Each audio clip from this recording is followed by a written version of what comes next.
వార్తలకు స్వాగతం. నేను గౌతమ్ కుమార్. ముందుగా ముఖ్యాంశాలు. దేశంలో బయటపడ్డ ఒమిక్రాన్ వేరియంట్, కర్ణాటకలో 2 కేసులు ఉన్నట్లు కేంద్రం ప్రకటన. ఆందోళన వద్దని, జాగ్రత్తలు పాటించాలని సూచన. ఒమిక్రాన్పై అప్రమత్తమైన తెలంగాణ సర్కార్. మాస్క్ ధరించకుంటే 1000 రూపాయల జరిమానా, కోవిడ్ నిబంధనలు కఠినంగా అమలు చేయాలని నిర్ణయం. యాసంగిలో 6 తడి పంటలు వేయాలని సీఎం కేసీఆర్ సూచన. భూసారం పెరగడంతో పాటు అధిక దిగుబడి వస్తుందని వెల్లడి. పాఠశాల విద్య బలోపేతం దిశగా మరో కీలక నిర్ణయం. ప్రాథమిక పాఠశాలల్లోనే అంగన్వాడీ కేంద్రాలు ఏర్పాటు చేస్తున్నట్లు మంత్రి సబితా ఇంద్రారెడ్డి ప్రకటన. అతిపెద్ద సైబర్ మోసాన్ని ఛేదించిన సైబరాబాద్ పోలీసులు. ఎస్బీఐ నకిలీ కాల్ సెంటర్ ద్వారా 100 కోట్లను మళ్లించిన ముఠా అరెస్ట్. ఏపీకి ముంచుకొస్తున్న జవాద్ తుఫాన్ ముప్పును ఎదుర్కొనేందుకు సమాయత్తంగా ఉండాలని ప్రధాని మోదీ ఆదేశం. ఆనకట్టల భద్రతా బిల్లుకు రాజ్యసభ ఆమోదం. దేశంలోని డ్యాంల పరిరక్షణే బిల్లు ఉద్దేశమన్న కేంద్రం. కోవిడ్ మహమ్మారిని అరికట్టేందుకు ప్రతి ఒక్కరూ తప్పనిసరిగా మాస్క్ ధరించాలి, భౌతిక దూరం పాటించాలి, తరచూ చేతులు కడుక్కోవాలి, వ్యక్తిగత శుభ్రతను పాటించాలి. 18 సంవత్సరాలు నిండిన వారందరూ తప్పనిసరిగా వ్యాక్సిన్ వేయించుకోవాలి.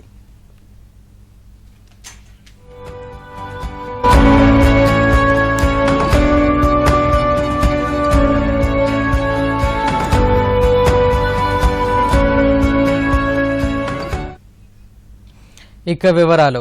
ప్రపంచవ్యాప్తంగా కలవరపెడుతున్న ఒమిక్రాన్ వేరియంట్ మన దేశంలోనూ వెలుగు చూసింది. కర్ణాటకలో 2 ఒమిక్రాన్ కేసులున్నట్లు కేంద్ర ఆరోగ్య శాఖ ప్రకటించింది. ఆ శాఖ సంయుక్త కార్యదర్శి లవ్ అగ్రవాల్ ఢిల్లీలో మాట్లాడుతూ విదేశాల నుంచి బెంగళూరు విమానాశ్రయానికి చేరుకున్న ప్రయాణికుల్లో 2కి పాజిటివ్ నిర్ధారణ అయిందని తెలిపారు.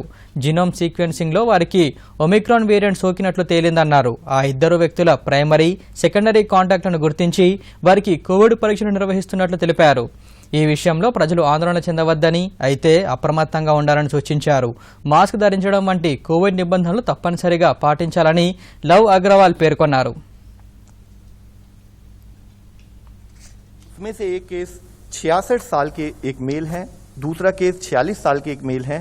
और जैसे कि हमारा प्रोटोकॉल है, ना कि हमारे इंसाकॉग नेटवर्क ने उसको समय पर डिटेक्ट किया, बल्कि as a protocol, as a practice जो हमारी कॉन्टैक्ट ट्रेसिंग की पद्धति भी शुरू हुई है और जितने उनके प्राइमरी कॉन्टैक्ट्स हैं और जितने सेकेंडरी कॉन्टैक्ट हैं उन सबको ट्रेस कर लिया गया है और उन सबकी टेस्टिंग करके उनको एज पर प्रोटोकॉल हम कोऑर्डिनेट कर रहे हैं। वेरिएंट के बारे में खबर आई दुनिया से, तो हमने अपनी इंटरनेशनल ट्रैवल एडवाइजरी को थोड़ा और रेस्ट्रिक्ट किया और उसके बेसिस पर कार्य शुरू किया, जिसके बारे में मुख्यतः हम बताना चाहेंगे कि हमने दुनिया के सभी देशों को 2 भागों में डिवाइड किया। कंट्रीज जहां पर या तो अधिक केस आ रहे हैं या ओमिक्रोन वेरिएंट पाया गया है, और रिमेनिंग अदर कंट्रीज। तो हमने यह डायरेक्शन इशू की है या एडवाइजरी इशू की है कि जो कंट्रीज एट रिस्क हैं वहां पर 72 घंटे से पहले वाले टेस्ट. ప్రపంచవ్యాప్తంగా ఇప్పటి వరకు 29 దేశాల్లో 373 ఒమిక్రాన్ కేసులు బయటపడినట్లు లవ్ అగ్రవాల్ తెలిపారు. వాటిలో 183 కేసులు దక్షిణాఫ్రికాలోని వెలుగులోకి వచ్చాయన్నారు. కాగా ఒమిక్రాన్ వేరియంట్ పై ప్రధాని అత్యవసర సమీక్ష జరిపారు. ఈ వేరియంట్ కట్టడికి విస్తృత చర్యలు తీసుకోవాలని అధికారులను ఆదేశించారు. पिछले एक दिन में और उसमें 7,976 पैसेंजर्स आए, जिनको की आरटीपीसीआर टेस्ट एयरपोर्ट पर किया गया और उसमें से 10 पैसेंजर्स आरटीपीसीआर पॉजिटिव थे, तो जिनका जीनोमिक सैंपल भी हमने कलेक्ट करके भेज दिया है. ఒమిక్రాన్ వేరియంట్ తీవ్రతను నిశితంగా పరిశీలిస్తున్నామని నీతి ఆయోగ్ సభ్యులు వీకే పాల్ తెలిపారు. వాటి ఆధారంగా ప్రభుత్వం చర్యలు తీసుకుంటుందని అన్నారు. ఢిల్లీలో మీడియాతో మాట్లాడుతూ ఒమిక్రాన్ను అడ్డుకునేందుకు భారత్కు వచ్చే అంతర్జాతీయ ప్రయాణికులను గుర్తించి వారికి పరీక్షలు నిర్వహించడం అత్యంత ప్రాధాన్యత అంశమని అన్నారు. ఆసుపత్రులలో మౌలిక సదుపాయాలను బలోపేతం చేయాలని పాల్ సూచించారు.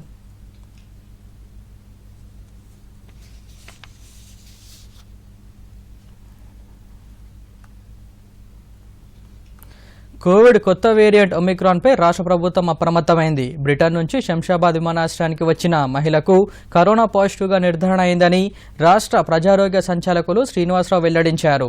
ఆ మహిళను టిమ్స్కు తరలించి ఐసోలేషన్లో ఉంచి పరీక్షలు నిర్వహిస్తున్నామని, శాంపుల్స్ను జీనోమ్ సీక్వెన్స్కు పంపించామని తెలిపారు. రాష్ట్ర ప్రజలందరూ అప్రమత్తంగా ఉండాలని, తప్పనిసరిగా మాస్క్ ధరించాలని స్పష్టం చేశారు. మాస్క్ ధరించకపోతే 1000 రూపాయల జరిమానా నిబంధన కఠినంగా అమలు చేయనున్నట్లు తెలిపారు. అందరూ కోవిడ్ నిబంధనలను తప్పక పాటించాలని, తప్పనిసరిగా కోవిడ్ వ్యాక్సిన్ 2 డోసులు తీసుకోవాలని సూచించారు. కోవిడ్ మొదటి డోసు తీసుకొని ఇంకా 2వ డోసు తీసుకుని వారు 25 లక్షల మంది ఉన్నారని తెలిపారు. వ్యాక్సిన్ తీసుకొని 18 ఏళ్లు నిండిన వారిని గుర్తించేందుకు ఆరోగ్య సిబ్బంది తనిఖీలు చేపడతాయని తెలిపారు. ప్రయాణాలు ఇక వ్యాక్సినేషన్ సర్టిఫికేట్ తప్పనిసరి అని శ్రీనివాసరావు స్పష్టం చేశారు. అలాగే సెకండ్ డోస్ వచ్చేసేసి 47% ఈ రోజు మనం కంప్లీట్ చేసుకున్నాం. ఇంకొక 53% రాబోయే రోజుల్లో డిసెంబర్ 31 లోపు మనం ఇచ్చుకోవడానికి మనం ప్రయత్నం చేస్తున్నాం. వ్యాక్సిన్ తో పాటు మన చేతిలో ఇంకొక ఆయుధం ఉంది. ఇది వ్యాక్సిన్ కంటే కూడా పవర్ఫుల్ ఆయుధం. అది ఇమిడియట్ గా మనకి ప్రొటెక్షన్ కలిగిస్తుంది. అది మన చేతిలో ఉన్న మాస్క్ ఆర్ మన జేబులో ఉన్న మాస్క్. మీరు మాస్క్ ని తూచా తప్పకుండా ధరించండి. ఈ రోజు నుంచి మాస్క్ ధరించకపోతే ఆల్రెడీ పోలీస్ డిపార్ట్మెంట్ వారిని కూడా రిక్వెస్ట్ చేయడం జరిగింది. ఏదైతే ఆర్డర్స్ అందుబాటులో ఉన్నాయో, ఆల్రెడీ ఎన్ఫోర్స్ లో ఉన్నాయో 1000 రూపాయల ఫైన్ ఏదైతే, దయచేసి అలాంటి పరిస్థితి తెచ్చుకోవద్దు. దయచేసి అందరూ కూడా మాస్క్ ధరించండి. లేకపోతే తప్పకుండా కూడా ఎవరైతే ఎన్ఫోర్స్మెంట్ అథారిటీస్ ఉన్నాయో వాళ్ళు 1000 రూపాయలు ఫైన్ చేయడం జరుగుతుంది. అలాగనే అన్ని రకాల పని ప్రదేశాలలో, అలాగనే అన్ని రకాల పబ్లిక్ ప్లేసెస్ లో, అది మీరు పబ్లిక్ ట్రాన్స్పోర్ట్ లో ట్రావెల్ చేస్తున్నప్పుడు కూడా ఈ రోజు నుంచి మీ వ్యాక్సిన్ సర్టిఫికేట్ కూడా వెరిఫై చేయడం జరుగుతుంది. అంటే ప్రతి వ్యక్తి కూడా వాళ్ళ ఫోన్లో కానివ్వండి, లేకపోతే ఒక హార్డ్ కాపీ రూపంలో కానివ్వండి, వాళ్ళు 2 డోసులు తీసుకున్నట్టు. ఇప్పుడు మీకు తెలుసు, ఇంటర్నేషనల్ ప్రయాణికులు ఎవరైతే ఒక కంట్రీ నుంచి ఇంకొక కంట్రీకి పోవాలంటే తప్పనిసరిగా వ్యాక్సిన్ పాస్పోర్ట్ కావాలి. ఓకే, ఆ వ్యాక్సిన్ పాస్పోర్ట్ ని ఉన్నప్పుడు మాత్రమే. ఇప్పుడు చూడండి, 2 డోసులు వేసుకొని ఆర్టీపీసీఆర్ టెస్ట్ చేయించుకున్న తర్వాత కూడా 72 గంటల ముందు మళ్ళీ మన దేశంలో అడుగుపెట్టిన తర్వాత పాజిటివ్ వస్తున్న పరిస్థితులు ఉన్నాయి. అండ్ వాళ్ళు వచ్చే 6 గంటల 5 గంటల జర్నీలో, ఇంటర్నేషనల్ జర్నీలో వచ్చేసేసి వేరే వాళ్ళని, ముందున్న వాళ్ళని అనుకున్న వాళ్ళని ఇన్ఫెక్ట్ చేయడం జరుగుతుంది. తద్వారా కొత్త వేరియంట్స్ ని మన దేశంలోకి వచ్చే అవకాశం ఉంటుంది. అలాగనే మన దేశంలో కూడా ఏదో టైంలో మళ్ళీ కొత్త వేరియంట్స్ డెవలప్ అయ్యే అవకాశం ఉంటుంది. మనం వేరే దేశాలకి ట్రాన్స్పోర్ట్ చేసే అవకాశం ఉంటుంది. అంటే రాబోయే రోజుల్లో దీన్ని మ్యాండేటరీ చేయడానికి కూడా ప్రభుత్వానికి ఆల్రెడీ రిక్వెస్ట్ చేయడం జరుగుతుంది వైద్య శాఖ తరఫున. ఎందుకంటే వైద్య శాఖకి ప్రజల ఆరోగ్యం ముఖ్యం. ఆల్రెడీ ఫస్ట్ వేవ్ లో, సెకండ్ వేవ్ లో ఎన్ని లక్షల మంది వ్యాధి బారిన పడ్డారో, ఎన్ని వేలాది మంది ఈ వ్యాధి ద్వారా ప్రాణాలు కోల్పోయో, మళ్ళీ అలాంటి పరిస్థితులు మన తెలంగాణ రాష్ట్రం దయచేసి తెచ్చుకోవద్దు. రైతులు వరికి ప్రత్యామ్నాయంగా మార్కెట్లో డిమాండ్ ఉన్న ఆరుతడి పంటల సాగు ద్వారా పంట మార్పిడి విధానాన్ని ఎంచుకోవాలని ముఖ్యమంత్రికి చంద్రశేఖరరావు సూచించారు. వరి వంటి ఒకే తరహా పంట వేసి ఇబ్బంది పడే కంటే వేరుశెనగ, పత్తి, మినుములు, పెసరలు, శనగలు వంటి పంటల సాగు మీద కూడా దృష్టి కేంద్రీకరించాలని సీఎం పేర్కొన్నారు. గద్వాల ఎమ్మెల్యే కృష్ణమోహన్ రెడ్డిని పరామర్శించి తిరిగి హైదరాబాద్ వస్తూ ముఖ్యమంత్రి పెబ్బర్ మండలం, రంగాపూర్, కొత్తకోట మండలం విలియంకొండలో కొద్దిసేపు ఆగారు. రైతులు సాగు చేసిన మినుము, వేరుశెనగ పంటలను పరిశీలించారు. పంట దిగుబడి, సాగుకు తడి వంటి వివరాలను రైతులను అడిగి తెలుసుకున్నారు. మినుములు ఎకరానికి 8 నుండి 12 క్వింటాల దిగుబడి వస్తుందని, ఎంఎస్పీ ధర క్వింటాల్కు 6,300 రూపాయలు ఉండగా మార్కెట్లో 8,000కు పైగా ఉందని రైతులకు వివరించారు. వేరుశెనగ 10 నుండి 15 క్వింటాల వద్ద దిగుబడి వస్తుందని, ఎంఎస్పీ క్వింటాల్ ధర 5,550 రూపాయలు ఉండగా మార్కెట్లో 7,000కు పైగా ఉందని సీఎంకు వివరించారు. పంటల మార్పిడి వల్ల భూసారం పెరిగి దిగుబడి బాగా వస్తుందని తెలిపారు. ఇక ఆ తర్వాత కొత్తకోట మండలం విలియంకొండ తాండా రోడ్డు వద్ద కళ్లంలో ఆరబోసిన వరి ధాన్యాన్ని సీఎం పరిశీలించారు. గోకరి వెంకటయ్య అనే రైతు వేరుశెనగ పంట దగ్గరికి వెళ్లి పరిశీలించారు. సాగు విధానం, దిగుబడి వివరాలు అడిగి తెలుసుకున్నారు. భూమి నుండి వేరుశెనగ కాయలను తీసి స్వయంగా పరిశీలించారు. నీళ్లు, కరెంటు పుష్కలంగా ఉండడంతో పంటల దిగుబడి బాగా పెరిగిందని రైతు వెంకటయ్య సీఎంకు వివరించారు. ఇక మార్కెట్లో డిమాండ్ ఉన్న పంటల సాగును ప్రోత్సహించాలని వ్యవసాయ శాఖ మంత్రి నిరంజన్ రెడ్డిని ముఖ్యమంత్రి ఆదేశించారు. ముఖ్యమంత్రి వెంట మంత్రులు నిరంజన్ రెడ్డి, ఎక్సైజ్ శాఖ మంత్రి శ్రీనివాస్ గౌడ్, వ్యవసాయ శాఖ అధికారులు పాల్గొన్నారు.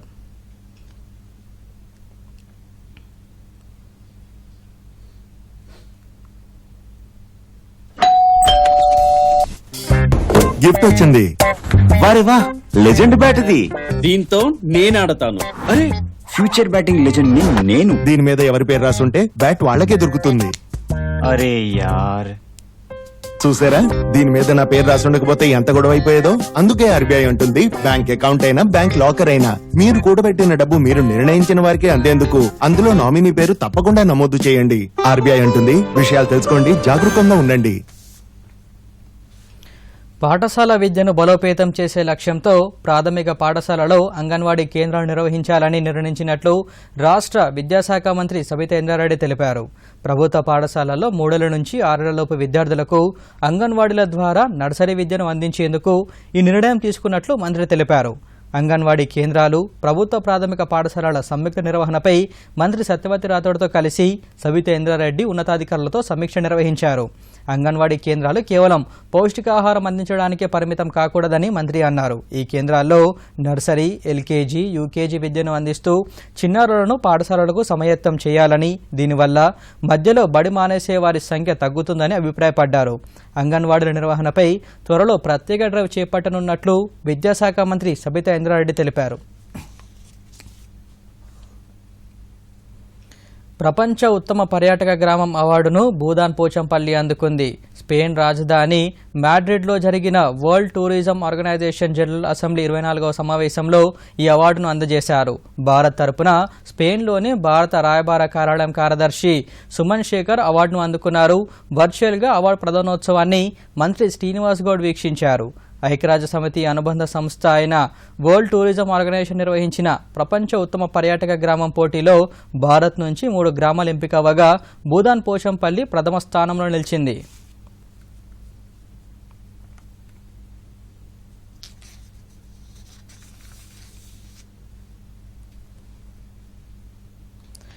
ధాన్యం కొనుగోలుపై స్పష్టమైన విధానాన్ని ప్రకటించాలని డిమాండ్ చేస్తూ టీఆర్ఎస్ ఎంపీలు పార్లమెంట్ లోపల బయట తమ ఆందోళన కొనసాగిస్తున్నారు.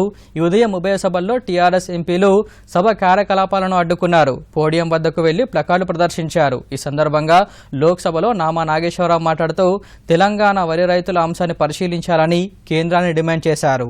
ధాన్యం సేకరణ బాధ్యత కేంద్రానిదేనని ఆయన స్పష్టం చేశారు. फ्री करंट का वजह से और उसी तरीके से जो है ना सर, उसी तरीके से हम लोग को जो है ना सर रईत बंधु का वजह से paddy we are number 1 in paddy में नंबर 1 इन इंडिया साहब. ये पैडी प्रोक्यूरमेंट जो है ना सर सेंट्रल गवर्नमेंट का रिस्पॉन्सिबिलिटी है. ये गवर्नमेंट जो है ना सर पैडी प्रोक्यूरमेंट नहीं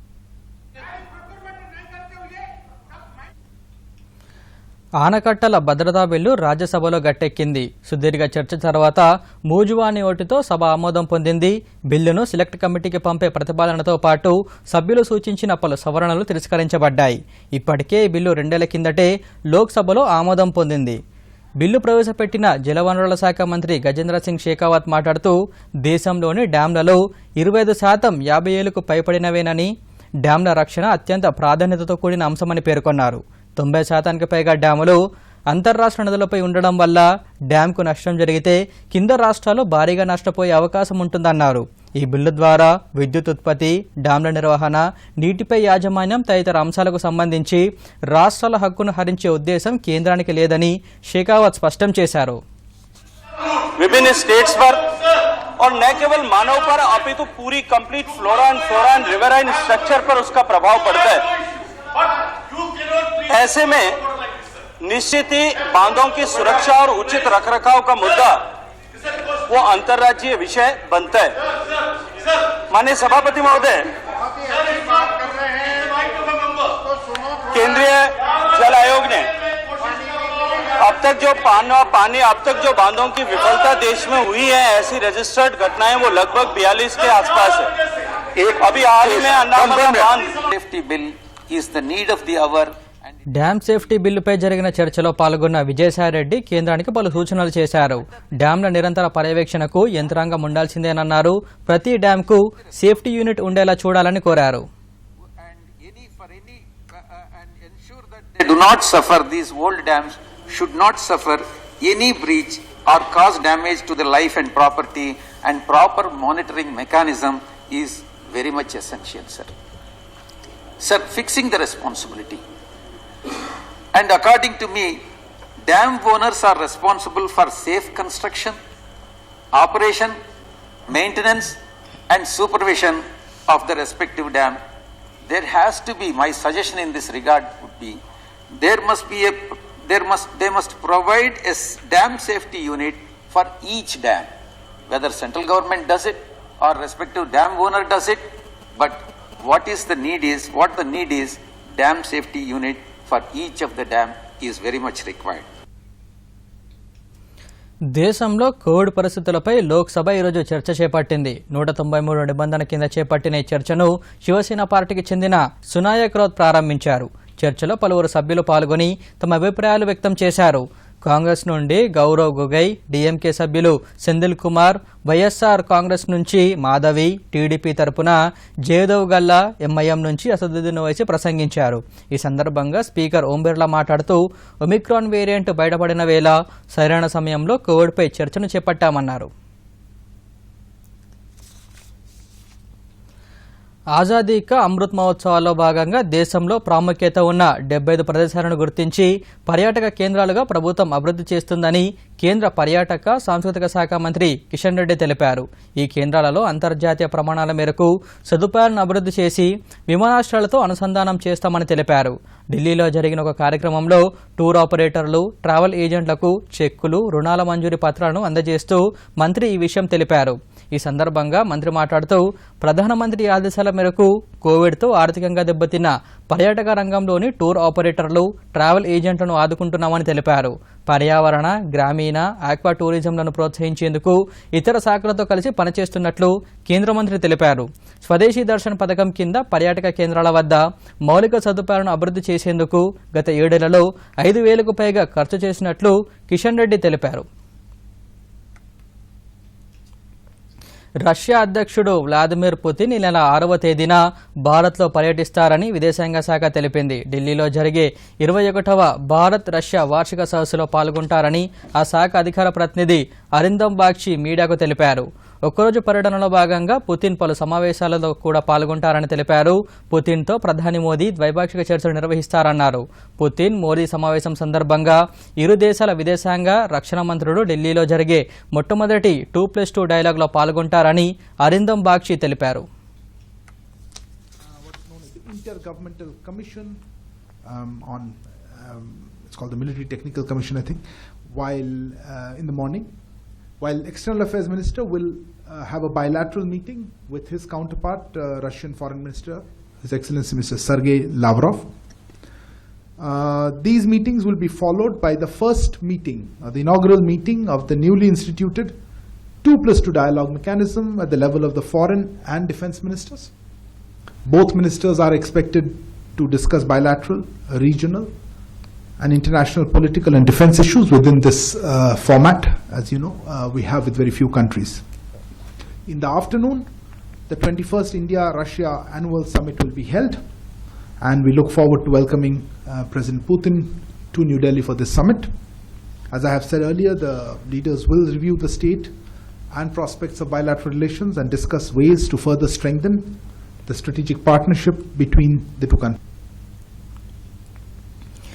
ఎమ్మెల్యేల కోటాలో ఎమ్మెల్సీలుగా ఎన్నికైన 5 టీఆర్ఎస్ సభ్యులు ప్రమాణ స్వీకారం చేశారు. కడియం శ్రీహరి, గుత్తా సుఖేందర్ రెడ్డి, తక్కలపల్లి రవీందర్రావు, పాడి కౌశిక్ రెడ్డి, వెంకట్రామరెడ్డితో శాసనమండలిలోని తన ఛాంబర్లో ప్రోటెం చైర్మన్ భూపాల్ రెడ్డి ప్రమాణం చేయించారు. ఎమ్మెల్యే కోటాలో జరిగిన ఎమ్మెల్సీ ఎన్నికలకు టీఆర్ఎస్ అభ్యర్థులు 6 ఏకగ్రీవంగా ఎన్నికయ్యారు. కాగా ఎమ్మెల్సీగా ఎన్నికైన దృష్ట్యా బండా ప్రకాష్ రాజ్యసభ సభ్యత్వానికి రాజీనామా చేశారు. ఆయన తన రాజీనామా లేఖను చైర్మన్ వెంకయ్యనాయుడుకు అందజేశారు. దేశంలోనే అతిపెద్ద సైబర్ మోసాన్ని ఛేదించామని సైబరాబాద్ సిపి స్టీఫెన్ రవీంద్ర తెలిపారు. SBI, Dhani Bazaar, the loan India, loan bazaar పేర్లలో నకిలీ కాల్ సెంటర్లను ఏర్పాటు చేసి దేశవ్యాప్తంగా 100 కోట్ల రూపాయల మేర మోసాలకు పాల్పడుతున్న ముఠాను సైబరాబాద్ పోలీసులు అరెస్ట్ చేసినట్లు స్టీఫెన్ రవీంద్ర మీడియాకు తెలిపారు. స్కూఫింగ్ యాప్ ద్వారా ఎస్బీఐ కస్టమర్ కేర్ నుంచే ఫోన్ చేస్తున్నట్టు నమ్మించి ఈ ముఠా మోసాలకు పాల్పడ్డాయని తెలిపారు. మొత్తం 28 మందిని అరెస్ట్ చేసి వారి నుండి ల్యాప్టాప్లు, సిమ్ కార్డులు స్వాధీనం చేసుకున్నామన్నారు.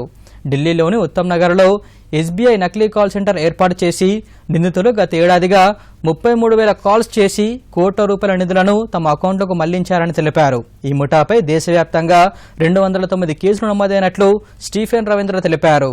ధని, లోన్ బజార్ పేరుతో రుణాలు ఇప్పిస్తామని మోసాలకు పాల్పడుతున్న మరో ముఠాను కూడా అరెస్ట్ చేసినట్లు సిపి తెలిపారు. ఫేక్ ఎస్బీఐ కాల్ సెంటర్ని ఈరోజు మన Cyberabad cyber crime division arrest చేశారు. ప్రధానంగా ఈ తరహా సైబర్ స్కామ్స్లో మనకి దేశంలోనే ఇది అతిపెద్ద సైబర్ ఫ్రాడ్. ప్రధానంగా మనం చూస్తే లాస్ట్ 1 yearలో ఈ గ్యాంగ్ అబౌట్ 33,000 కాల్స్ చేసి వేలాది మంది పబ్లిక్ని చీట్ చేయడం జరిగింది. ప్రధానంగా ఈరోజు మనం ఒక 14 మెంబర్స్ని అరెస్ట్ చేసినాము. ఇన్ 209 కేసెస్ సైబరాబాద్లోనే మనకి అబౌట్ 14 కేసెస్ వరకు రిజిస్టర్ అయినాయి. అంటే రిజిస్టర్డ్ కేసెస్ మనకి మనకి తెలిసిన రిజిస్టర్డ్ కేసెస్ అబౌట్ 209 ఉన్నాయి. కానీ అన్ని రాష్ట్రాల్లోని మనం చూస్తే మనకి ఈ కేసెస్ అబౌట్ మోర్ దెన్ 3,000 వరకు ఉండొచ్చు అని మనకి తెలిసి వస్తూ ఉన్నది. సో ఈ గ్యాంగ్ కోసము చాలా స్టేట్ పోలీస్ డిపార్ట్మెంట్స్ విస్తృతంగా గాలింపు జరిపిన మన సైబర్ క్రైమ్ డివిజన్ ఢిల్లీకి వెళ్ళి వాళ్ళందరినీ అరెస్ట్ చేశాము. ప్రధానంగా ఇందులో సీజర్స్ చూస్తే about 30 cell phones, laptops 3, router 1 and bikes and cars కూడా రికవర్ చేయడం జరిగింది. వందన్ యోజనలో భాగంగా ఆదిలాబాద్, ఉట్నూరు, ఇచ్చోడ ప్రాంతాలకు చెందిన గిరిజనులు భద్రాచలం గిరిజన సహకార సంస్థ ఆధ్వర్యంలో ఏర్పాటైన స్వయం ఉపాధి కేంద్రాలను పరిశీలించారు. ఈ కేంద్రాలు తయారు చేస్తున్న పలు ఉత్పత్తులను గిరిజన బృందం పరిశీలించింది. మరిన్ని వివరాలు. అడవులకే పరిమితమైన ఆదివాసులు అభివృద్ధి పదంలో నడిపించేందుకు కేంద్ర గిరిజన శాఖ 2018లో వందన్ యోజన పథకాన్ని ప్రారంభించింది. ఈ పథకం కింద గిరిజనులు అడవి నుండి సేకరించిన ఉత్పత్తులకు విలువను జోడించేందుకు వారికి అవసరమైన పెట్టుబడి, శిక్షణ ఇవ్వడం ప్రభుత్వ ప్రధాన ఉద్దేశం. పథకం కింద 20 మంది గిరిజనులు బృందంగా ఏర్పడి తమ ప్రాంతంలోని అటవీ ఉత్పత్తులను ఇతర ప్రాంతాల్లో విక్రయించేందుకు అవసరమైన సహకారాన్ని స్థానిక యంత్రాంగం నుండి పొందుతారు. రాష్ట్రంలో ఐటీడీఏ ఆధ్వర్యంలో ఈ పథకం అమలవుతుంది. ఇందులో భాగంగా forest college and research institute ఆధ్వర్యంలో ఉట్నూరు, ఆదిలాబాద్, ఇచ్చోడ ప్రాంతాలకు చెందిన గిరిజనులు భద్రాచలంలో గిరిజన మహిళలు నిర్వహిస్తున్న పౌష్టికాహార ముడి సరుకులు, చెక్క బొమ్మలు, శానిటరీ నాప్కిన్స్, షాంపూ, సబ్బు తయారీ విధానాన్ని పరిశీలించారు. ఈ ఉత్పత్తుల తయారీ విధానాన్ని అడిగి తెలుసుకున్నారు. ఈ సందర్భంగా వందన్ యోజన కోఆర్డినేటర్ సనత్ భీష్మ దేవరకొండ మాట్లాడుతూ రాష్ట్రంలో బృందానికి 20 మంది చొప్పున 300 మంది గిరిజనులతో స్వయం సహాయక బృందాలను వందన్ యోజన కింద ఏర్పాటు చేసినట్టు తెలిపారు. ఈ బృంద సభ్యులకు గిరిజన ఉత్పత్తుల తయారీ, మార్కెటింగ్పై అవగాహన కల్పించేందుకు భద్రాచలం గిరిజన సహాయక కేంద్రాలను సందర్శించినట్లు తెలిపారు. Here, training them in various NTFP producers. What are the MSME firms can be established as part of this project, and as part of this tour, especially we have brought them here to have an exposure and which kind of products can be made out of NTFP, so that after going back they can also start MSME firms, and even central government is also willing to support them economically, financially, and even we as a team from FCRA is also willing to support them in all the situations. So అడవి జంగు అనే గిరిజనుడు మాట్లాడుతూ ఈ పర్యటన తమకెంతో తోడ్పడుతుందని తెలిపారు. పలు రకాల గిరిజన ఉత్పత్తులకు విలువను జోడించి వాటిని విక్రయించే విధానాన్ని తెలుసుకున్నామని తెలిపారు. దాన్ని మా విడివికే మెంబర్స్ కూడా వారి అలర్ట్ చేయడం జరిగింది. ఆ తర్వాత సెకండ్ సెషన్లో వచ్చేసరికి ఇక్కడ జొన్న, ఉప్మా, కిసిడి, తర్వాత పాయాసం అనేవి రకరకాలుగా జొన్నతో తయారవుతున్నాయి. న్యూట్రిమిక్స్ అనేది తయారవుతున్నది. మేము కూడా జొన్నలు బాగా పండిస్తాం సార్, మాది మహారాష్ట్ర పార్టీ. ఈ విధంగా తెలియదు కాబట్టి మేము ఇప్పుడు తెలుసుకోవడానికి ఇక్కడికి రావడం జరిగింది సార్. గిరిజన సహకార సంస్థ జనరల్ మేనేజర్ వాణి మాట్లాడుతూ తమ వద్ద ఉన్న ఉత్పత్తులపై సందర్శన బృందానికి అవగాహన కల్పించామని తెలిపారు. మా దగ్గరికి ప్రధానమంత్రి వందన్ యోజన కేంద్రం కింద వీడివికే ప్రోగ్రామ్ అని ఉంది. దాని ద్వారా ఉట్నూరు నుంచి మాల్మూర గ్రామాల నుంచి గిరిజనుల్ని తీసుకురావడం జరిగింది. వాళ్ళకి అవగాహన కలిగించడం కోసము, అంటే ఇండస్ట్రీలో మనం బయటకు వచ్చి ఇండస్ట్రీలో ఇవి చూసి మనం స్వతహాగా ఎలా ఎదగాలి, ఎలా సంపాదించాలి అనే దాని అవగాహన కోసం వాళ్ళని బయటికి తీసుకురావడం జరిగింది. వీడివికే గ్రూప్ లో 300 మంది ఉంటారు. ఆ 300 మందిలో 15 గ్రూపుల్లో 20 మంది గ్రూప్కి వచ్చి వీళ్ళకి వీడివికే ద్వారా వీళ్ళకి ఎలా ట్రైనింగ్ అవ్వచ్చు, ఎలా అవగాహన జరగవచ్చు అనే దానికోసమని forest college and research institute Mulugu వాళ్ళు సిద్దిపేట డిస్టిక్ నుంచి వాళ్ళని అవగాహన కోసం వాళ్ళు మారుమూల గ్రామాలకు వెళ్ళేసి వాళ్ళని ఎంచుకోవటం జరిగింది గిరిజనుల్ని. Bureau report, Doordarshan news. సాగునీటి ప్రాజెక్టుల నిర్మాణం విషయంలో జాతీయ హరిత ట్రిబ్యునల్ ఎన్జీటీ ఏపీ ప్రభుత్వానికి భారీ జరిమానా విధించింది. పోలవరం ప్రాజెక్టు నిర్మాణంలో పర్యావరణ అనుమతులు ఉల్లంఘించారంటూ రాష్ట్ర ప్రభుత్వానికి 120 కోట్ల రూపాయల జరిమానా విధించింది. పోలవరం ప్రాజెక్టుతో పాటు పురుషోత్తపట్నం ప్రాజెక్టుకు 24 కోట్ల 56 లక్షలు, పట్టుసీమ ప్రాజెక్టుకు 24 కోట్ల 90 లక్షలు, చింతలపూడి ప్రాజెక్టుకు 73 కోట్ల రూపాయల జరిమానా విధించింది. జరిమానా రుసుమును 3 నెలల్లో చెల్లించాలని ఏపీ ప్రభుత్వాన్ని ఎన్జీటీ ఆదేశించింది. జరిమానా నిధుల వినియోగంపై ఏపీ పీసీబీ, సిపి సభ్యులతో కమిటీ నియమించాలని కూడా ఎన్జీటీ ఆదేశించింది. స్వచ్ఛ సర్వేక్షణ్ 2022లో భాగంగా ఆదిలాబాద్ జిల్లా కేంద్రంలోని ప్రభుత్వ డిగ్రీ కళాశాలలో విద్యార్థులకు ఉపన్యాసం, వ్యాసరచన, డ్రాయింగ్ పోటీలు నిర్వహించారు.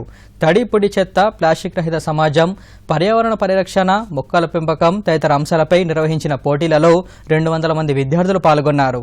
ఈ సందర్భంగా డిగ్రీ కళాశాలను సందర్శించిన ఆదిలాబాద్ మున్సిపల్ చైర్మన్ జోగు ప్రేమేందర్ మాట్లాడుతూ స్వచ్ఛ సర్వేక్షణ్ 2022లో మెరుగైన ర్యాంక్ కోసం విద్యార్థులు ప్రజలను భాగస్వామ్యం చేస్తూ రోడ్ల వెడల్పు, డివైడర్లు, సెంట్రల్ లైటింగ్, చౌరస్తాల అభివృద్ధి వంటి కార్యక్రమాలు చేపడుతున్నామని తెలిపారు. స్వచ్ఛ సర్వేక్షణలో ఆదిలాబాద్ మున్సిపాలిటీకి గత సంవత్సరం 10వ ర్యాంకు వచ్చిందన్నారు. పట్టణ పరిశుభ్రతలో ప్రతి ఒక్కరూ భాగస్వాములు కావాలని ప్రేమేందర్ పిలుపునిచ్చారు. ప్లాస్టిక్ కానీ బాటిల్స్ కానీ వేరు చేసి వాటిని దక్షిణ అండమాన్ వద్ద బంగాళాఖాతంలో ఏర్పడేందుకు అవకాశం ఉన్న జావాద్ తుఫాన్ వల్ల ఉత్పన్నమయ్యే పరిస్థితిని ఎదుర్కొనేందుకు అధికారులు, సంబంధిత రాష్ట్రాలు సమాయత్తంగా ఉండాలని ప్రధానమంత్రి నరేంద్ర మోదీ ఆదేశించారు. ఈ అంశంపై ప్రధాని ఈ రోజు ఉన్నత స్థాయి సమీక్ష జరిపారు. ఈ సమావేశంలో కేబినెట్ కార్యదర్శి, హోంశాఖ కార్యదర్శి, ఎన్డీఆర్ఎఫ్, వాతావరణ విభాగం డైరెక్టర్ జనరల్ పాల్గొన్నారు. తుఫాన్ ప్రభావిత ప్రాంతాల్లో ప్రజలను సురక్షిత ప్రాంతాలకు తరలించాలని, నిత్యావసర వస్తువులు, ఔషధాల సరఫరాలో అవరోధం లేకుండా చూడాలని ప్రధాని కోరారు. కంట్రోల్ రూమ్ ఏర్పాటు చేసి నిరంతరాయంగా పరిస్థితిని పర్యవేక్షించాలన్నారు. బంగాళాఖాతంలో ప్రస్తుతం అల్పపీడనం కొనసాగుతూ తుఫాన్గా బలపడుతున్న జావాద్ శనివారం ఉదయం నాటికి ఉత్తరాంధ్ర, ఒడిశా మధ్య తీరం దాటే అవకాశం ఉందని వాతావరణ విభాగం అధికారులు తెలిపారు. దీనివల్ల ఆంధ్రప్రదేశ్, ఒడిశా, పశ్చిమ బెంగాల్లో భారీ వర్షాలు కురిసే అవకాశం ఉందన్నారు. భారత్, ఇంగ్లాండ్ మధ్య రెండో చివరి టెస్టు మ్యాచ్ రేపటి నుంచి ముంబైలోని వాంగడే స్టేడియంలో జరగనుంది. రెండో టెస్టులో విజయం సాధించి టెస్టు సిరీస్ను 1-0తో నెగ్గడంపై టీమిండియా దృష్టి సారించింది. రెండో టెస్టుకు కెప్టెన్ విరాట్ కోహ్లీ అందుబాటులోకి రావడంతో భారత బ్యాటింగ్ మరింత పటిష్టమైంది. మరోమారు మయాంక్ అగర్వాల్, శుభ్మన్ గిల్ భారత్ ఇన్నింగ్స్ను ప్రారంభించే అవకాశం ఉంది. తొలి test century hero Shreyas Iyer, Cheteshwar పుజారాతో బ్యాటింగ్ పటిష్టంగా ఉంది. వృద్ధిమాన్ సాహా, రవీంద్ర జడేజా, అశ్విన్ కూడా బ్యాటింగ్లో పరుగులు సాధిస్తుండడం అనుకూలించే అంశం. ఇక బౌలింగ్లోనూ ప్రత్యర్థిని చక్కగా కట్టడి చేస్తోంది. మరోవైపు భారత్తో పోలిస్తే న్యూజిలాండ్ బ్యాటింగ్ తీసికట్టుగా ఉంది. రచిన్ రవీంద్ర స్ఫూర్తిదాయక పోరుతో తొలి టెస్టును డ్రాగా ముగించి ఊపిరి పీల్చుకున్న విలియమ్సేన ఈ టెస్టులో రాణించాలని ఉవ్విలూరుతోంది. మరోసారి ముఖ్యాంశాలతో వార్తలు ముగిద్దాం. నమస్కారం. దూరదర్శన్ యాదగిరి వార్తలను ఇప్పుడు సోషల్ మీడియాలో కూడా చూడవచ్చు. యూట్యూబ్ అయితే డీడీ న్యూస్ తెలంగాణ, ట్విట్టర్ అయితే DD news Telangana @DD Yadagiri news, మరి ఫేస్బుక్ అయితే డీడీ న్యూస్ తెలంగాణలో చూసి సబ్స్క్రైబ్ చేసి లైక్ చేయండి, షేర్ చేయండి. దేశంలో బయటపడ్డ ఒమిక్రాన్ వేరియంట్, కర్ణాటకలో 2 కేసులు ఉన్నట్లు కేంద్రం ప్రకటన. ఆందోళన వద్దని, జాగ్రత్తలు పాటించాలని సూచన. ఒమిక్రాన్ పై అప్రమత్తమైన తెలంగాణ సర్కార్, మాస్క్ ధరించకుంటే 1000 రూపాయల జరిమానా, కోవిడ్ నిబంధనలు కఠినంగా అమలు చేయాలని నిర్ణయం. యాసంగిలో 6 తడి పంటలు వేయాలని సీఎం కేసీఆర్ సూచన.